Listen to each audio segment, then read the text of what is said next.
அன்பு மாணவ செல்வங்கள் அனைவருக்கும் என்னுடைய வணக்கம். இப்போது இருக்கக்கூடிய சூழலில் இந்த கொரோனா இதனுடைய காரணத்தினால் நமக்கு கற்றலில் தடை ஏற்பட்டிருக்கின்றது. அந்த தடையை நாம் முழுமையாக முறியடிக்கும் வகையில் நம்முடைய தாளாளர் அவர்கள் இப்படிப்பட்ட ஒரு சிறப்பான செயலை ஏற்படுத்தியிருக்கின்றார். அந்த நிகழ்வு நாம் என்ன செய்யணும் அப்படின்னு சொன்னால், அவருடைய அந்த ஆணைக்கு இணங்க நம்முடைய ஆசிரியர் பெருமக்கள் அனைவரும் நீங்கள் பயன்பெறும் வகையில் முழுமையான அளவில் உங்களுக்கு தெளிவாக புரியும்படியாக ஒவ்வொரு பாடத்தையும் அந்தந்த துறையை சார்ந்த ஆசிரியர்கள் நமக்கு மிகச்சிறப்பாக இங்கு நமக்கு விவரித்து கொண்டிருக்கின்றார்கள். அதை அனைவரும் முழுமையாக ஏற்று நாம் பள்ளிக்கு வர இயலாத சூழ்நிலையாக இருந்தாலும் நம்முடைய வீட்டிலிருந்தே காணொளி காட்சி மூலம் இவற்றை அறிந்து நாம் பயன்பெற வேண்டும். நீங்கள் அனைவரும் முழுமையாக பயன்பெற வேண்டும் என்பதை நான் வேண்டி உங்களை கேட்டுக்கொள்கிறேன். அடுத்து நாம் பாடப்பகுதிக்கு போவோமா? 10ஆம் வகுப்பு தமிழ் இயல் 9 விரிவானம், அதாவது சிறுகதை. இப்போ ஒருவன் இருக்கிறான். இந்த சிறுகதையினுடைய ஆசிரியர் யார் அப்படின்னு சொன்னால் கு. அழகிரிசாமி. யார்? கு.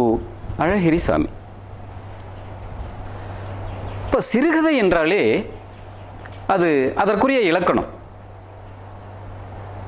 அந்த சிறுகதையினுடைய தொடக்கமும் முடிவும் குதிரை பந்தயத்தை போல் இருக்க வேண்டும். இப்போ குதிரை பந்தயம் அப்படின்னு சொன்னால் பாருப்போ, ஒரு ரேஸ் அப்படின்னு சொன்னால் 1 2 3 அப்படின்னும் பொழுது எவ்வளவு வேகமாக ஓடுவாங்க பார். அதுபோல தான் இந்த சிறுகதையினுடைய தொடக்கமும் அதே போல் அதனுடைய முடிவும் இருக்கணும். இந்த சிறுகதை அரை மணி நேரத்திலிருந்து 1 மணி நேரத்திற்கு உள்ளாக வாசிப்பவர்கள் படித்து முடித்து விடக்கூடியதாக இருக்கணும். அது படிக்கும் பொழுதே தெளிவாக அவர்களுக்கு விளங்கக்கூடிய வகையில் இருக்க வேண்டும். பொருளை அவர்கள் உணரக்கூடிய வகையில் இருக்கணும். இப்போ இவ்வாறு இருக்கக்கூடியது தான் இந்த சிறுகதை. இப்போ நமக்கு பாடப்பகுதியாக கொடுக்கப்பட்டிருக்கக்கூடிய இந்த சிறுகதை பார்ப்பு, ஒருவன் இருக்கின்றான். இதனுடைய ஆசிரியர் கு. அழகிரிசாமி. இப்போ நம்ம நூல்வெளி என்ற தலைப்பில் அவரை பற்றி நம்ம பார்க்கும் பொழுது அவருடைய பெயர் கு. அழகிரிசாமி. பெற்றோர் குமாரசுவாமி, தாயம்மாள். அவருடைய ஊர் திருநெல்வேலி மாவட்டத்தில் உள்ள கயத்தாறு என்னும் இடத்திற்கு அருகில் இடைச்செவல் என்னும் ஊரில் 1923ஆம் ஆண்டு பிறந்தவர். இப்போ இவருடைய பணிகள் என்ன அப்படின்னு நாம் பார்த்தோம்னா, இவர் பள்ளி வகுப்பை, அதாவது பள்ளி கல்வியை முடித்தவுடன் தொடக்கப்பள்ளி ஆசிரியராக பணியாற்றினார். அதன் பிறகு எழுத்து பணியை மேற்கொண்டார். அதாவது எழுத்தாளராக பணியாற்றி வந்திருந்த பொழுது அந்த அரசு பணியை துறந்து முழுமையாக எழுத்தாளராக தம்மை ஈடுபடுத்தி கொண்டார். இப்போ இவருடைய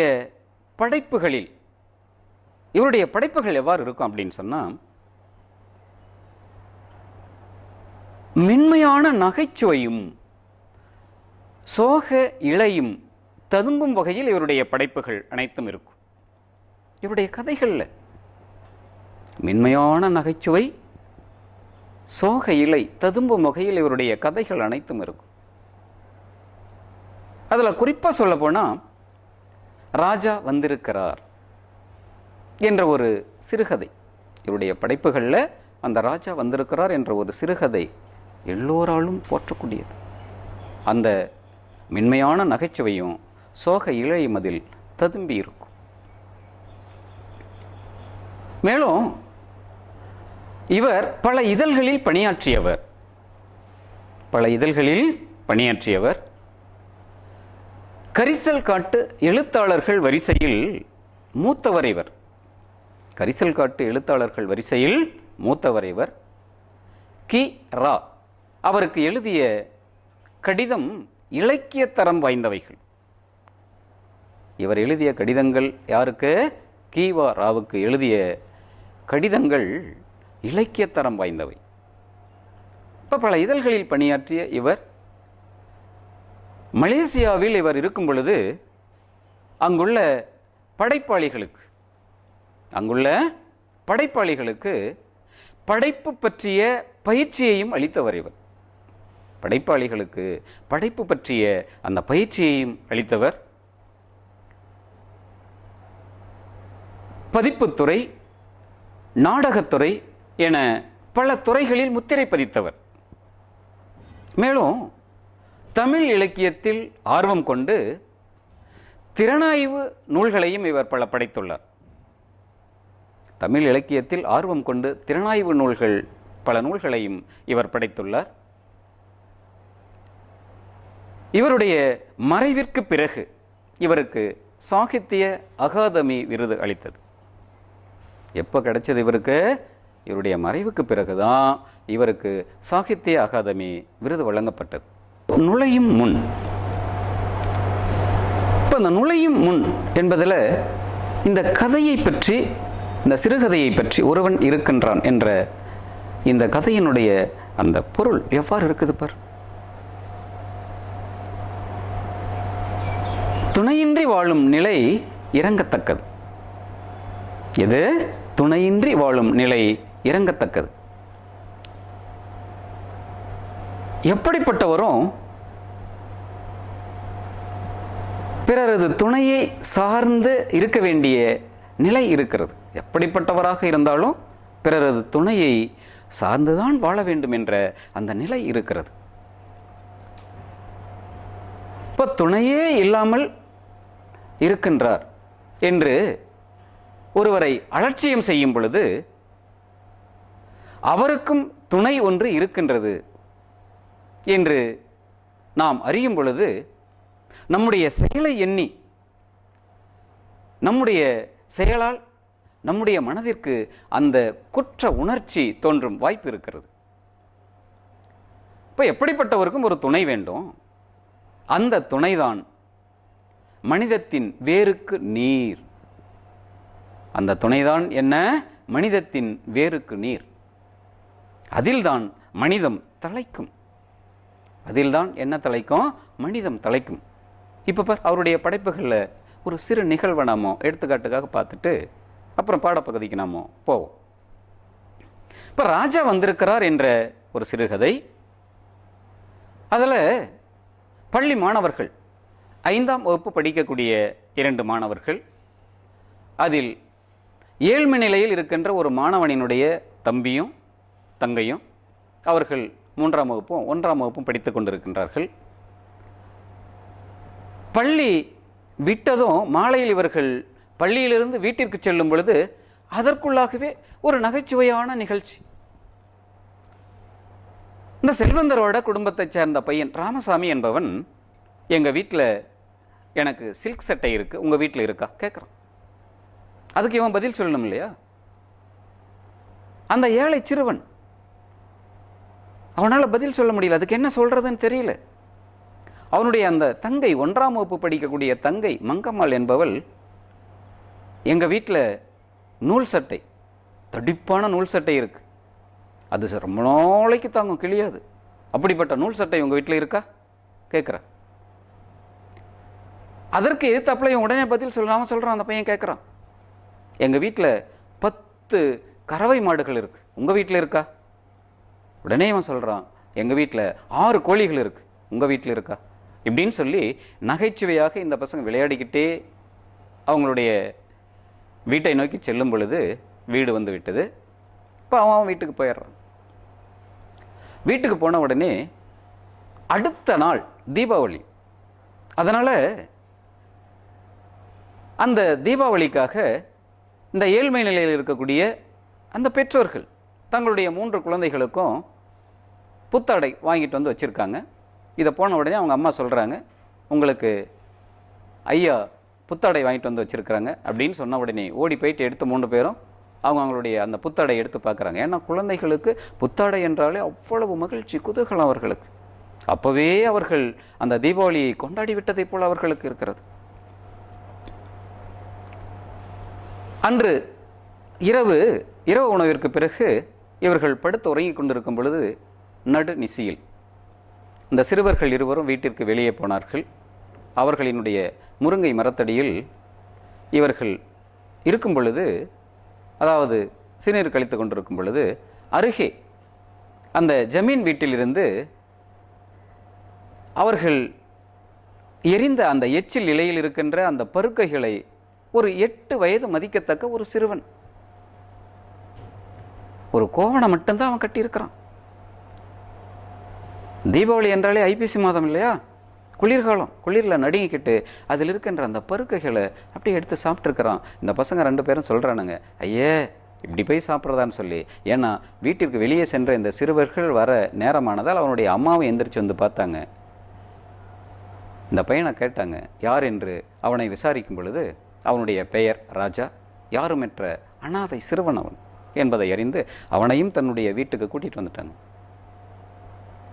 சரி, காலையில் எந்திரித்த உடனே வெந்நீரில் தன்னுடைய 3 குழந்தைகளையும் குளிக்க வைத்து, ஒவ்வொருவராக குளிக்க வைத்து வீட்டுக்குள்ள அனுப்பினார். அவங்க போய் அவங்க புத்தாடை எடுத்து போட்டுக்கிட்டாங்க. இந்த அனாதை சிறுவன் இவனையும் குளிக்க வைத்து விட்டு இவங்க பார்க்குறாங்க, அவனுக்கு புத்தாடை அணிவிக்க ஆடை இல்லை, ஏழ்மை நிலை, என்ன செய்வது? தன்னுடைய துயர நிலையை அப்பொழுது அவங்க வெளிப்படுத்துகிறாங்க. பார், ஏண்டா என்ன சோதிக்கிற?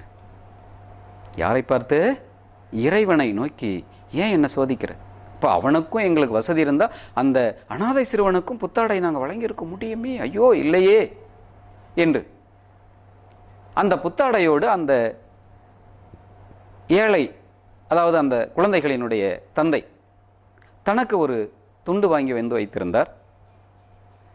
அப்பொழுது மங்கம்மா அந்த சிறுவன் குளித்துவிட்டு புத்தாடை இல்லாமல் இருப்பதை பார்த்த அந்த குழந்தை, சிறிய குழந்தை, அம்மா என்று தன்னுடைய தாய் வரிந்து கொண்டிருப்பதை பார்த்து அம்மா என்று அவளுடைய கன்னத்தில் 2 கைகளையும் அப்படியே வைத்து தடவி விட்டு, ராஜாவுக்கு அந்த துண்டை கொடுத்துடலாமா அப்படின்னு சொல்கிறான்.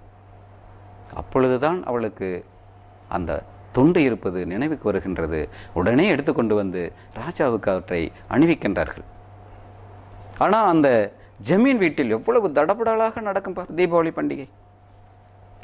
அவருடைய அக்காவிற்கு திருமணமான முதல் ஆண்டு, ஆதலால் தலை தீபாவளிக்கு தன்னுடைய மாமாவை அழைத்திருந்தார்கள். அவருடைய பெயரும் ராஜா. ராஜா வந்திருக்கிறார், ராஜா வந்திருக்கிறார் என்று எல்லோரும் அப்படியே கூடி குதூகலித்திருந்தார்கள். அடுத்த நாள் பள்ளிக்கு வரும்பொழுது மீண்டும் இந்த சிறுவர்களுக்கு அந்த போட்டி தொடங்குகிறது. அப்போ அந்த ராமசாமி சொல்கிறான், எங்கள் வீட்டுக்கு ராஜா வந்திருக்கிறார் அப்படின்னு சொன்ன உடனே அந்த சிறுமியும் சொல்கிறா, எங்கள் வீட்டுக்கும் தான் ராஜா வந்திருக்கிறார், எங்கள் வீட்டுக்கும் தான் ராஜா வந்திருக்கிறார். பாருப்போ, ராஜா என்பது அவர் ஜமீன், ஆனால் இவன் வீட்டுக்கு வந்திருக்கிற ராஜா அந்த ஏழை சிறுவன். இவருடைய படைப்புகளில் எப்படிப்பட்ட அந்த மென்மையான நகைச்சுவை குழந்தைகளின் வாயிலாக வெளிப்படுத்துகிறார். அந்த வறுமை நிலையை எவ்வாறு சோக இழையாக அவர் தன்னுடைய கதையில் விடுகிறார் பார். இவ்வாறு தான் இவருடைய படைப்புகள் இருக்கும். ஒரு சில நம்ம பார்த்தோம். இப்போது நம்ம பாடப்பகுதிக்கு போவோம். இப்போ ஒருவன் இருக்கிறான். இதனுடைய ஆசிரியர் யாரு? முன்னமே பார்த்தோம், கு. அழகிரிசாமி. இவரை பற்றி பார்த்தோம், இந்த நூலை பற்றி பார்த்தோம். இதில் இடம்பெறக்கூடிய கதை மாந்தர்கள் ஆசிரியர் அவரே கதை சொல்வதைப் போல இந்த கதையை நடத்தி செல்கிறார். அவரும் ஒரு பாத்திரமாக அங்கு ஏற்று தானே இந்த கதையை நடத்தி செல்கிறார். இப்போ ஆசிரியரின் மனைவி தங்கவேலு, தங்கவேலுவின் மனைவி குப்புசாமி, அதாவது தங்கவேலுவனினுடைய மனைவிக்கு அக்காள் மகன். குப்புசாமிக்கு சித்தி தங்கவேலினுடைய மனைவி. குப்புசாமியினுடைய உயிர் நண்பன் வீரப்பன். இப்போ அவர்களுக்கு நண்பராக இருக்கக்கூடியவர் மற்றொருவர் ஆறுமுகம், கட்டை தொட்டி ஆறுமுகம் என்பவர். இப்போ இந்த கதை ஆசிரியர் எவ்வாறு கதையை நடத்தி செல்கிறார் பார். ஏற்கனவே நம்ம முன்ன சொன்னோம், சிறுகதை அப்படின்னாவே குதிரை பந்தயத்தை போல் அதனுடைய தொடக்கம் இருக்கணும்னு சொன்னோம். சரி, பார்ப்போம் இது எவ்வாறு தொடங்குதுன்னு பார்ப்போம். ஆசிரியர் சொல்றார், 10-15 நாட்களுக்கு முன் ஒரு நாள் நான் அலுவலகத்திலிருந்து வீடு திரும்பி கொண்டிருந்த பொழுது, மாலை நேரத்தில் வீட்டிற்கு வந்த பொழுது திண்ணையில் ஒருவன் அமர்ந்திருந்தான். ஒரு 25 வயது மதிக்கத்தக்கவன். எலும்பும் தோளுமான உடம்பு, எண்ணெய் காணாத தலை, சட்டையும் வேட்டியும் ஒரே அழுக்கு, சட்டையில் ஒரு பொத்தான் கூட இல்லை. அவன் அடிவயிற்றை பிடித்துக்கொண்டு காலை தொங்க போட்டுக்கொண்டு திண்ணையில் அமர்ந்திருந்தான். என்னை ஏறிட்டு பார்த்தான். அந்த விரிச்சோடிய கண்களில் ஒரு பயம். இதில் விரிச்சோடிய கண்களில் ஒரு பயம். தன்னுடைய நிலையை எண்ணி கூசும் ஓர் அவமானம். இப்போ நான் அருகே வந்ததும் அவனை பார்த்து, யாரப்பா நீ, எங்கே வந்த என்று மிகுதியான வெறுப்போடு அவனை நான் கேட்டேன். பூரணமாக கேட்டேன். மிகுதியான வெறுப்போடு பூரணமாக கேட்டேன். அதற்கு அவன் அடிவயித்தை பிடித்துக்கொண்டு ஒரு பெருமூச்சு விட்டான். பிறகு பதில் சொன்னான், தங்கவேலுவின் வீட்டிற்கு வந்திருக்கிறேன். இப்போ அவ்வாறு அவன் சொன்னவுடன், நான் வயிற்று வலிக்காரன் போல இருக்கு, பக்கத்து வீட்டுக்கு விருந்தாளியா வந்திருக்கிறான் என்று தமாசாக என்னுடைய மனைவியிடம் சொன்னேன். அதற்கு என்னுடைய மனைவி, காஞ்சிபுரம் பக்கத்து வீட்டு அம்மாவுக்கு அக்கா மகனா, மருந்து சாப்பிட வந்திருக்கிறான் போல இருக்கு அப்படின்னு என்னுடைய மனைவி சொன்னார்கள். ஏன்னா பெண்கள் எப்பொழுதுமே என்ன செய்வாங்க, என்ன ஒரு நிகழ்வுனாலும் முதல்ல முழுமையாக அவங்க தெரிஞ்சுப்பாங்க. அப்படி தெரிஞ்சுக்கலன்னா அவர்களுடைய தலையை அப்படி வெடிச்சு போகிற மாதிரி ஆகிடும். இப்போது இரவு தங்கவேலு வந்தார். ஒரு 9 மணி இருக்கும். ஒரு பழைய தலையணையும் கிழிந்து போன ஒரு போர்வையும் எடுத்துக்கொண்டு வந்தார். சிமெண்ட் நடைபாதை, 4 குடித்தனங்களுக்கும் பொதுவான அந்த சிமெண்ட் நடைபாதை, அந்த இடத்துல ஒரு இடத்தில் படுத்துக்கொள்ள சொன்னார். அந்த இடம் என்னுடைய வீட்டினுடைய மற்றொரு ஜன்னலுக்கு நேராக இருக்கக்கூடியது. அந்த இடத்துல அவன் படுத்துக்கிட்டா நோயாளியே என்னுடைய தலையின் மீது வந்து அமர்ந்து கொண்டதை போல் நான் உணர்ந்தேன். அதை ஆட்சேபிக்கவும் முடியவில்லை என்னால். அதை நான் ஒத்துக்கவும் முடியல. ஆனால் இருந்தாலும் தங்கவேலுவனினுடைய குடித்தன பகுதியில் அவன் படுத்துக்கொள்ள அங்கு உண்மையிலேயே சிறிதளவு கூட இடமில்லை. இப்போ என்னுடைய மனைவியிடம் நான் இப்படி சொல்லும் பொழுது, பாவம் கிடந்துட்டு போகட்டும் விடுங்க என்று அவன் மீது இரக்கப்பட்டு கூறினாள். மறுநாள் தங்கவேலுவை நான் விசாரித்த பொழுது, அவன் காஞ்சிபுரம், அவனுடைய மனைவியின், தங்கவேலுவினுடைய மனைவியின் அக்காள் மகன் என்ற உண்மை தெரிந்தது. காஞ்சிபுரத்தில் அவனுக்கு பெற்றோரும் கிடையாது, தாயும் அல்ல தந்தையும் இல்லை. அதனால் உறவு என்று சொல்லிக்கொள்வதற்கு காஞ்சிபுரத்தில் அவனுடைய தாய் மாமனும், இங்கு இருக்கக்கூடிய தங்கவேலினுடைய மனைவியாகிய அவனுடைய சித்தியன்தான். இவன் காஞ்சிபுரத்தில் தன்னுடைய தாய்மாமன் வீட்டில் தங்கி ஒரு சைக்கிள் ரிப்பேர் கடையில் தினக்கூலியாக நாள் ஒன்றுக்கு 1.5 ரூபாயோ அல்லது 2 ரூபாயோ பெற்று தன்னுடைய தாய்மாமன் வீட்டில் அவன் சாப்பிட்டு வந்தான். அந்த சமயத்தில் தான் இவனுக்கு வயிற்று வலி ஏற்பட்டது. இப்போ தொடர்ந்து 6-7 மாதங்களாக வயிற்று வலி இருந்ததால் இவனால் வேலைக்கும் செல்ல முடியவில்லை, வருமானமும் இவனுக்கு இல்லை. ஆதலால் இவனுடைய தாய்மாமன் இவனை வீட்டை விட்டு விரட்டி விட்டார்கள். அதனால் இவன் பட்டணத்துக்கு, சென்னைக்கு என்னுடைய மனைவி, அதாவது அவனுடைய சித்தியை நம்பி இவன் வந்திருக்கிறான் என்று தங்கவேலு சொன்னதை நான் கேட்டேன். ஆனால் அவன் வந்தது தங்கவேலுக்கு எவ்வாறு இருந்தது பார்.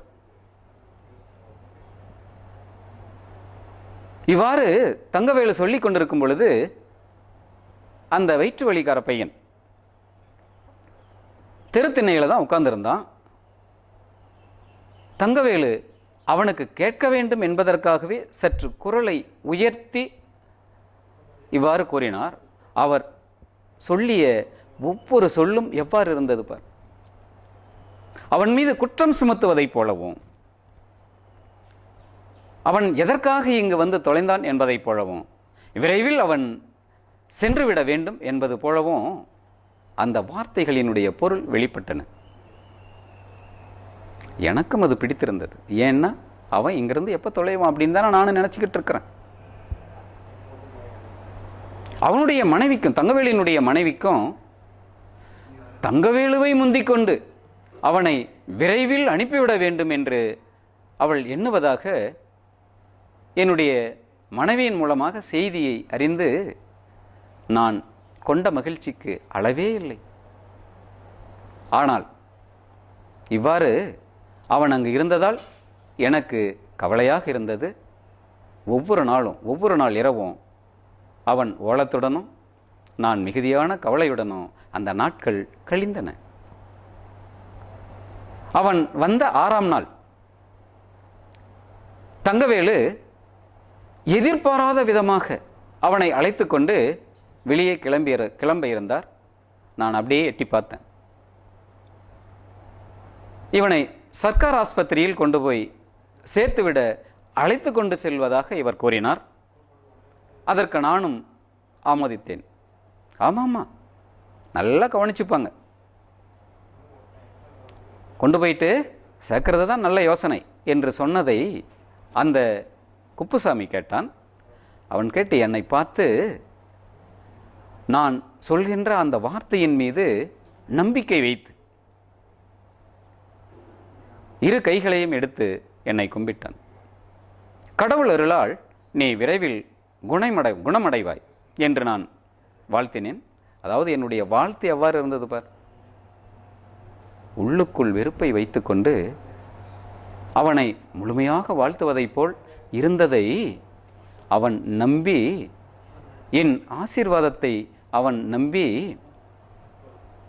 என்னை 2 கைகளிலும் எடுத்து வணங்கிவிட்டு அவன் சென்றான். அதை இன்று நினைத்தாலும், என்னுடைய வார்த்தையை நம்பி அவன் என்னை வணங்கியதை இன்று நினைத்தாலும் எனக்கு வேதனையாக இருக்கின்றது. என்னுடைய நெஞ்சில் ஈட்டி பாய்வதைப் போல இருக்கின்றது. சரி, தங்கவேலுவும் அவனும் ஒரு டாக்ஸியில் ஏறி கிளம்பி விட்டார்கள். சில நாட்களில் அவனுக்கு அந்த அரசு மருத்துவமனையில் ஆபரேஷன் செய்யப்பட்டது. அதற்கு முன்பாக ஒரு நாள் நடந்த நிகழ்வை நான் நினைக்கும் பொழுது எனக்குள் நானே வெட்கப்படியும்படியாக இருக்கின்றது என்று ஆசிரியர் இங்கு குறிப்பிடுகிறார். சரி, அதில் 2வது சனிக்கிழமை நான் வீட்டிலேயே இருந்தேன். விடுமுறை என்பதால் வீட்டிலேயே இருந்தேன். தங்கவேலு எங்கோ வெளியில் போயிருந்தார். அவருடைய மனைவி திரைப்படம் பார்ப்பதற்காக பகல் காட்சி பார்ப்பதற்காக தன்னுடைய 2 குழந்தைகளையும் அழைத்து கொண்டு வரிசையில் நிற்பதற்காக 11 மணிக்கு சென்று விட்டார் என்பதை நான் கேள்விப்பட்டேன். சுமார் மதியம் 1 மணி இருக்கும். ஒரு 30 வயது மதிக்கத்தக்க ஒரு இளைஞன் இங்கே வந்து குப்புசாமி இருக்காரா கேட்குறான். குப்புசாமியா அப்படின்னு சொல்லி இங்கே யாரும் இல்லையே என்று நான் பதிலளித்தேன். அப்பொழுது தங்கவேலு வீடு இதுதானுங்களே, இங்கே தான் குப்புசாமி வந்தாருங்க, காஞ்சிபுரத்துலேருந்து குப்புசாமி வந்தாருங்க. நான் காஞ்சிபுரத்துலேருந்து வந்திருக்கிறேன். குப்புசாமி இங்கே தங்கவேலு வீட்டுக்கு மருந்து சாப்பிடணும் அப்படின்னு சொல்லிக்கிட்டு வந்தார், அவரை பார்த்துட்டு போகலான்னு தான் வந்தேன் என்று அவன் கூறினான். இதை கேட்டவுடன் நாங்கள் இருவரும் பேசிக்கொண்டிருந்ததை கேட்ட என்னுடைய மனைவி வீட்டிலிருந்து வெளியே வந்து, அதாங்க வயிற்று வலிக்காரன் ஆஸ்பத்திரியில் சேர்த்துருக்காங்கல்ல, அவன் தான் குப்புசாமி என்று கூறினான். ஓஹோ அப்படியா என்றவுடன் அவன் தன்னை பற்றி கூறுகிறான். நான் எந்த ஊர் என்று கேட்டதற்கு, நான் காஞ்சிபுரம். குப்புசாமி வேலை செய்த கடைக்கு எதிரே இருக்கக்கூடிய ஒரு விறகு கடையில் தான் நான் தினக்கூலியாக வேலை செஞ்சுக்கிட்டு இருக்கிறேன். குப்புசாமியினுடைய நண்பன் வீரப்பன். இப்போ குப்புசாமி வயிற்று வலி வந்து வேலை இல்லாமல் தன்னுடைய தாய்மாமன் வீட்டில் துன்பப்பட்டு கொண்டிருந்த பொழுது அவருடைய நண்பன் வீரப்பன் தான் அவ்வப்பொழுது குப்புசாமியை அழைத்து கொண்டு போய் சாப்பாடு போடுவார். மேலும் வீரப்பன் ஒரு மேஸ்திரியிடம் சிப்பந்தியாக வேலை செய்பவன். வேலை இல்லாமல் போனதால் வருமானமும் இல்லாமல் போனது. அந்த வறுமை நிலையில் கூட, தனக்கு வருமானமே இல்லாத வறுமை நிலையில் கூட யாரிடமாவது கடன் வாங்கியாவது குப்புசாமிக்கு உதவி செய்து வருவார். அவ்வளவு சிநேகதான் 2 பேருக்கும். யார் யாருக்கு? வீரப்பனுக்கும் குப்புசாமிக்கும். இப்போ நான் பட்டணம் வருவதாக கேள்விப்பட்ட வீரப்பன் என்னிடம் ஒரு கடிதத்தையும் ஒரு 3 ரூபாயும் கொடுத்து அனுப்பியிருக்கிறார். அது குப்புசாமியிடம் நீங்கள் கொடுத்துருங்க, அல்லது தங்கவேலிடம் கூட கொடுத்துருங்க. குப்புசாமி கிட்ட கொடுக்க சொல்லி தங்கவேலு கிட்ட கூட கொடுத்துருங்க. யாரிடமாவது ஒன்று போய் சேர்ந்தால் போதும். நான் என்னுடைய உறவுக்காரங்களை பார்ப்பதற்காக முந்தின நாள் இரவு சென்னைக்கு வந்தேன். இப்போது ஊருக்கு கிளம்பிட்டேன். அப்படியே போகிற வழியில் குப்புசாமியை பார்த்துட்டு போவோமே அப்படின்னு தான் வந்தேன்.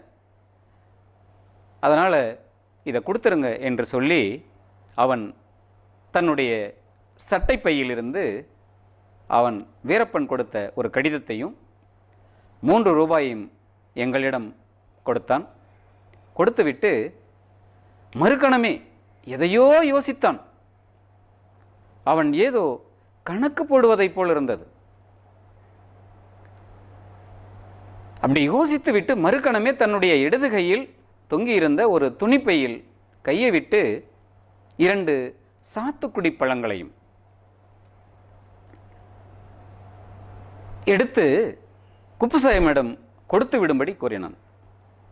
என்னுடைய பசங்களுக்கு 4 பழம் வாங்கினேன். குப்புசாமி ஆஸ்பத்திரியில் இருக்கிறார் இல்லையா, அதனால் அவர்கிட்ட கொடுத்துருங்க, வேறு என்னதை என்னால் செய்ய முடியும் அப்படின்னு சொல்லி அந்த 2 பழங்களையும் கொடுத்ததோடு மட்டுமல்லாமல் தன்னுடைய சட்டைப்பையிலிருந்து 1 ரூபாய் நோட்டு ஒன்றையும் எடுத்து அவனுடைய பங்குக்கு உபயமாக கொடுத்தான். இவன் குப்புசாமிக்காக கொடுத்தானா, அல்லது காஞ்சிபுரத்தில் இருந்து கொண்டு குப்புசாமியின் மீது உயிரையே வைத்திருக்கின்ற வீரப்பன் செய்த உதவியை எண்ணி தன்னுடைய பங்கிற்காக கொடுத்தானோ தெரியவில்லை.